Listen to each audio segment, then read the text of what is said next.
It is day 3 of a heat wave in Toronto, and it's being felt most by our vulnerable populations, and especially those who are unhoused. Temperatures could feel in the 40s today. They've been remaining high overnight as well.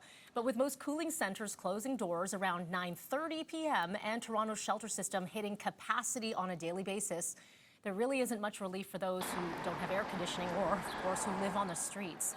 So with more on the reality of being unhoused in a heat wave, we are joined now by Diana Chan McNally, the harm reduction manager at All Saints Church Community Center. Diana, thank you for coming in today. My pleasure, thank you.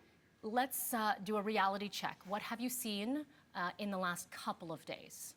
I mean, it's been a disaster. We have so many people who are just stranded outdoors, who are trying to mitigate this heat, but have very few resources in order to do this. Yesterday, we saw 2 people die of toxic drugs in Moss Park. We saw another person overdose just across the street from my agency. And we are very concerned that for folks who are stranded outdoors, who are also maybe using drugs, that without access to running water, no access to shelter, we're going to see more people end up in the ER and also potentially dead. On top of that, we were chatting about the efficacy of naloxone, and it significantly deteriorates with the temperatures like this. This is exactly the thing. If people don't have those resources available, we start putting them out into the community. But because of the heat, we actually see the efficacy of naloxone start to degrade very, very quickly. So we're constantly having to go out there and replace more. But it's also to say, is that going to be effective if somebody overdoses? Will that naloxone actually be effective enough? We don't know. So it's really quite dire. We talked about the cooling centers closing their doors at 9:30. Unfortunately, the overnight temperatures are still hot, muggy, humid. What can help right now?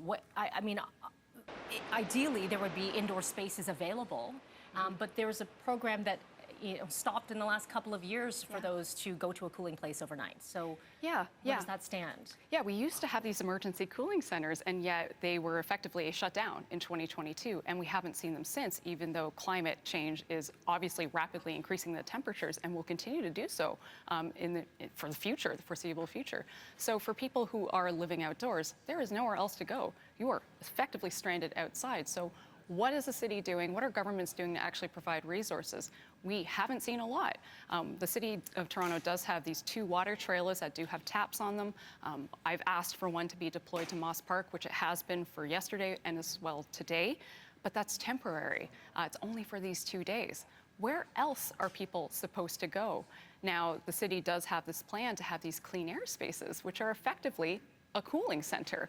Why can they not be combined just to be for any kind of emergency weather alerts, so that if the air quality is poor, if it's too hot, we open up these centers for people who are most vulnerable. For those who don't know, the clean air centers that you're speaking of, this is a strategy for that exact situation. You know, it's for an environmental situation, these are the spaces you will go to. So you're saying lift and load, same strategy, use it in a scenario like a heat wave. Exactly, exactly. The resources would be exactly the same in these centers, so why can't we deploy them for both kinds of situations, which may also overlap? It would just make sense. Are there conversations happening between yourselves and other advocates in the city to push for this?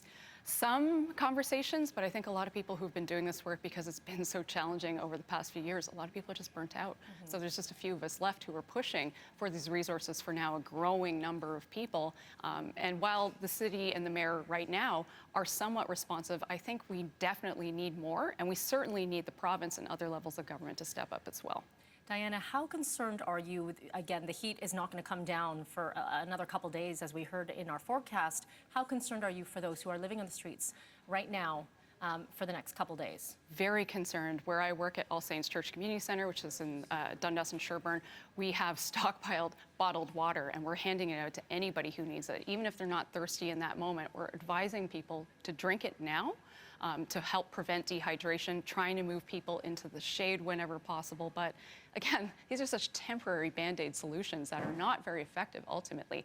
So again, we would love to see the city step up to make sure that people don't die or, again, end up in our emergency rooms. That's costly. It's preventable. We don't need this situation to actually happen. Diana Chan McNally, thank you for this conversation, and thank you for the work that you do. Appreciate it. Thank you.